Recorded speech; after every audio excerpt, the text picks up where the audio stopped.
ভূমিহীন ক্ষেতমজুরের যেই ফর্মটা বেরিয়েছে, যারা যারা এখনও ফিল আপ করেননি তারা বিস্তারিত দেখে নিতে পারেন। আজকের আমার এই ভিডিওটাতে পুরো ডিটেলসে ফর্মটা কিভাবে নিজে বাড়িতে ফিল আপ করবেন সেটাই ডিটেলস আমি দেখিয়ে দিচ্ছি। এই যে হচ্ছে টোটাল ফর্মটা, এই পিঠে বাংলাতে আছে, পুরো ডিটেলসে বলে দেবো। পুরো ভিডিওটা দেখতে থাকুন শেষ পর্যন্ত। সবার প্রথমে আছে এইখানে যে যার নামে হবে ফর্মটা, যে ফিল আপ করছে ভূমিহীন ক্ষেতমজুরের জন্য। সবার প্রথমে বলে দিই, এটা হচ্ছে যারা যেই সমস্ত কৃষক, যে সমস্ত চাষি যাদের নিজস্ব কোনো জমি নেই, যারা অন্যের জমিতে খাটে, দিনমজুর খাটে, তাদের জন্য এই ফর্মটা। এখানে সবার প্রথমে পার্সোনাল ডিটেলস, ব্যক্তিগত তথ্য, মানে যে ফর্মটা ফিল আপ করবে তার নামটা লিখতে হবে। সবগুলোই ক্যাপিটাল লেটার, মানে বড় হাতের ইংরেজিতে ফিল আপ করতে হবে।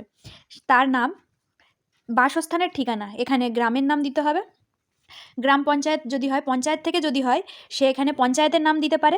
কোনো কেউ যদি ওয়ার্ড, পৌরসভা থেকে যদি কেউ হয় তো সে এখানটা ফাঁকা রাখবে।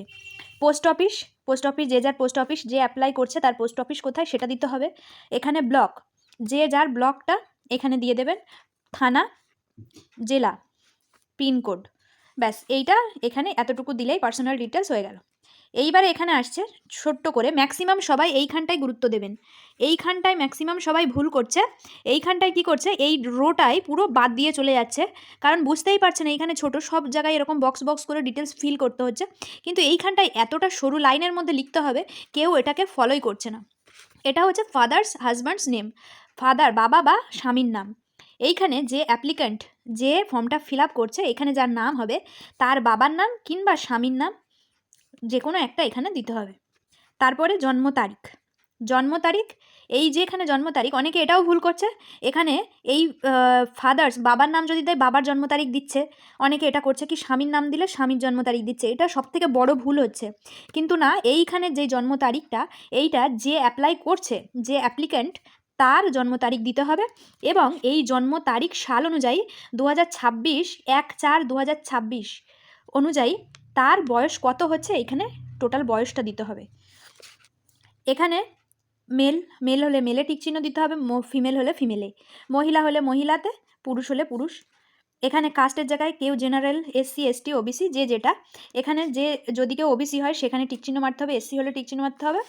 তারপরে এইখানে আসছে মোবাইল নাম্বার। এইটা হচ্ছে আরও গুরুত্বপূর্ণ, ব্যাংকের অ্যাকাউন্টে যেই নাম্বারটা দেওয়া আছে এখানে সেই নাম্বারটা দিতে হবে। ব্যাংকের অ্যাকাউন্টের নাম্বারটা, যেখানে ফোন নাম্বারটা দেওয়া আছে সেই নাম্বারটা এখানে দিতে হবে। আধার কার্ডের নাম্বার এইখানে দিতে হবে, ভোটার কার্ডের নাম্বার এইখানে দিতে হবে। এইবার আসছে ব্যাংকের তথ্য, সবথেকে ইম্পর্টেন্ট জায়গা যেটা। এই ফর্মটা ফিল আপ করছি আমরা প্রত্যেকেই টাকার জন্য, যে ইয়ারলি একটা টাকা আসবে, সেই টাকাটা কোথায় দেবে সরকার, হাতে হাতে তো দেবে না, এই অ্যাকাউন্ট নাম্বারের এই জায়গাটা খুব সুন্দরভাবে ফলো করে এটা খুব গুরুত্ব সহকারে ফিল করতে হবে। ব্যাংক অ্যাকাউন্ট অনুযায়ী নাম, মানে যে অ্যাপ্লিক্যান্ট তার ব্যাংকের অ্যাকাউন্টে যেই নাম, সেই নামটা এই সরু রোতে লিখতে হবে। দিয়ে তারপরে এখানে অ্যাকাউন্ট নাম্বার দিতে হবে, আইএফসি নাম্বার দিতে হবে। অ্যাকাউন্টের ধরন কি, সেভিংস অ্যাকাউন্ট হলে সেভিংসের জায়গায় টিক মারতে হবে, কারেন্ট অ্যাকাউন্ট হলে কারেন্ট। এখানে ফটো সহ ব্যাংকের পাসবইয়ে এখানে টিক চিহ্ন দিতে হবে। মনোনীত, নমিনি ডিটেলস, এইখানে আরও একটা গুরুত্বপূর্ণ জায়গা যেটা, nominee details, name of nominee. Nominee details, অনেকে বলছে কি এই যে নমিনি ডিটেলস, এটা হচ্ছে যারা ব্যাংকের, ধরুন যে অ্যাপ্লিক্যান্ট তার ব্যাংকের অ্যাকাউন্টে যে নমিনি আছে তার নাম এখানে দিতে হবে, কিন্তু এটা সম্পূর্ণ ভুল, অনেকেই ভুল করছে, এটা সবথেকে বড় ভুল। এইখানে কিন্তু নমিনি মানে হচ্ছে, এই নমিনির তথ্য দেওয়ার মানে হচ্ছে, এই যেই অ্যাপ্লিক্যান্ট ইনি একটা সার্টেন বয়সের মধ্যে যদি মারা যায়, এই যেই নমিনি আছে, এই নমিনি 2 লক্ষ টাকা অনুদান পাবে সরকার থেকে। তো এই নমিনিটা এমন নয় যে ব্যাংকের যে নমিনি আছে তার নাম দিতে হবে, এখানে নমিনি যে কেউ হতে পারে, যে কেউ নাম দিতে হবে, নমিনির নাম দিতে হবে, নমিনির বয়স এইখানটায়, নমিনির সাথে অ্যাপ্লিক্যান্টের যেই সম্পর্ক সেটা লিখতে হবে। তারপরে এইখানে নমিনি যে তার হাজব্যান্ড বা ফাদারের নাম, বাবার নাম এইখানটায় দিতে হবে।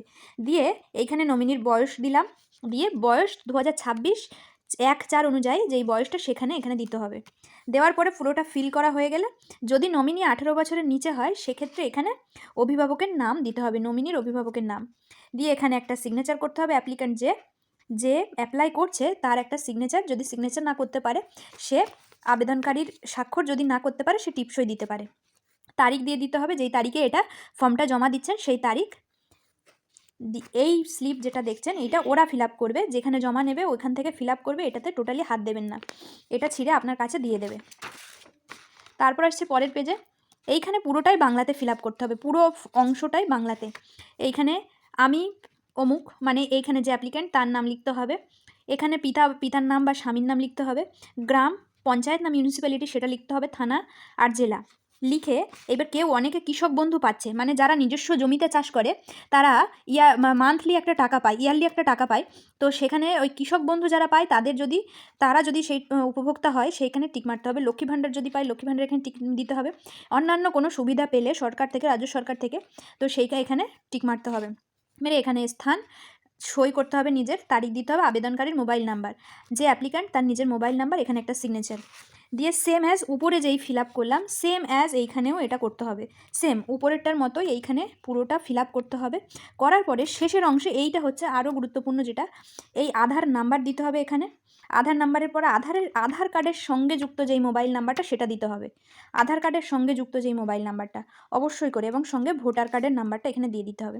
দিয়ে এখানে সিগনেচার করে স্থান দিয়ে দিলাম, দিয়ে তারিখ দিয়ে, যেদিন ফর্মটা জমা করব তার তারিখ দিয়ে পুরোটা এইখানে ফিল আপ কমপ্লিট হয়ে গেল। এইবারে নিজের যে অ্যাপ্লিক্যান্ট তার ভোটার কার্ড এবং আধার কার্ড জেরক্স করে তাতে নিজস্ব সই করে জমা দিতে হবে এই ফর্মটা অ্যাটাচ করে ফর্মের সাথে। ভিডিওটা ভালো লাগলে অবশ্যই লাইক করবেন, ফলো করবেন, শেয়ার করবেন।